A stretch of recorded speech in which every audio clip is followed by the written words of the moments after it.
Hey guys, how you doing? I'm excited to come to you with a quick video today because we are approaching our fall kickoff.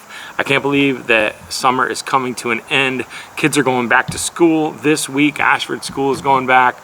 We want to be praying for all the kids that are going back to school. Most towns are going back. Texas went back weeks ago. And anyhow, with back to school, that means that fall is approaching. And so this Sunday is our last outdoor service at 10 a.m. Then on September 7th, Sunday, we're moving our outdoor services to 10:30 a.m. and kids church is starting at 9 a.m. So starting on the 7th, it is kids church at 9 a.m. and then outdoor services at 10:30. That's our fall kickoff. We're going to have an awesome week. We invite you to come. And also we're going to have our bounce house. If it's warm out, our water slide. It's going to be amazing. It'll be a potluck, so bring something to share. Get to meet a few people. Have a great day together as we kick off our fall. And our outdoor services will be at 10:30 through Columbus Day weekend before we move back inside.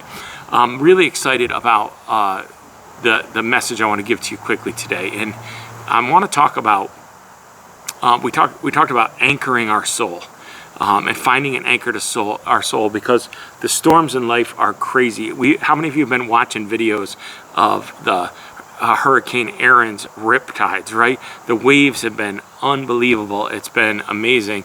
And in our culture, we're in so many crazy storms, and we are going to get blown around by everyone's different opinions and beliefs if we don't have our soul anchored in the right place. And so today we're starting to remind ourselves of the 7 holy habits. We did this in 2024 as a church, but each week for the next 7 weeks, I'm going to try to remind you of one of these 7 holy habits. And if you've forgotten them, that means they didn't become a habit, okay? In our faith, we have hope, we have faith, and we have habits. And so often we have hope and faith, but we leave out the habits. And so we're going to talk about the habits of faith and hope. Hope is the promise offered. Faith is the promise claimed. But habits are the promise lived. You can believe something, but until you make a habit of doing it, have you really believed it? Okay, so we want to make a habit of the things we say we believe, so that they're not just religious talk, so that they're actually the reality of that promise that's been offered, that we believe that promise, the hope that he gave us. We believe it through faith and claim it, but we live it through the habits of holy living. And the first one is the habit of relationship, spending unrushed time together with God every day. Spending unrushed time together with God every day. I have just been having sweet times of prayer with God and quiet times, and I'm ashamed to admit that as the summer goes through and we have such busy schedules and ministry is intensified with extra events, I tend to lose some good habits, and I've been trying to get back to those. And one of these really important habits that we have is spending unrushed time together with Jesus every day. And what do you do in this quiet time? Well, you communicate. You get together with him. You pray.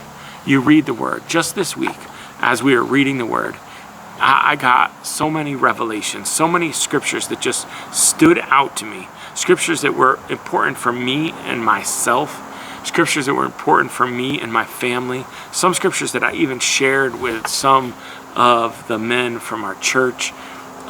And just as you read through it, as you have that discipline, God reveals himself to you. You see, we can't just hope that at some point God will speak to us. No, we want to develop that relationship and have unrushed time with God every day. When we open the word of God, it is powerful. Psalm 19 verse 7 says, "The instructions of the Lord are perfect, reviving the soul. The decrees of the Lord are trustworthy, making wise the simple." If you need a revived soul, man, spend unrushed time with Jesus every day. When we read his instructions, they revive our soul and they give us wise, trustworthy sayings. It goes on to say in verse 8, "The commandments of the Lord are right, bringing joy to the heart." Is your heart short On joy, maybe it's because we haven't been practicing righteousness. The commands of the Lord are right, bringing joy to the heart. The commands of the Lord are clear, giving insight for living. Reverence for the Lord is pure, lasting forever. The laws of the Lord are true. Each one is fair. And it goes on to say in verse 10, they are more desirable than gold, even the finest gold. They are sweeter than honey, even honey dripping from the comb. You see, the reality is that if we're not in the Word, it's not getting us excited. But when we take unrushed time in the Word to spend time with Jesus, to spend time in prayer, and let His Word speak to us, we realize just how precious it is, how special it is, how meaningful it is. It speaks to our heart. It gives us direction for life. And so I want to encourage you with all that I can today to take the holy habit of relationship. Make sure you're investing in your relationship with Jesus every day, that you're spending time in the Word, letting Him speak to you and guide your life. That's an anchor to the soul. It's a holy habit, spending time every day, unrushed, to have fellowship and relationship with Jesus. Hey, I can't wait to see you this Sunday. Sunday's going to be great. The weather's looking good. It's just amazing to be outside this time of the year. I love it so much. And we're going to be praising God with all of our heart and getting in the Word. So I look forward to seeing you guys this Sunday. God bless you.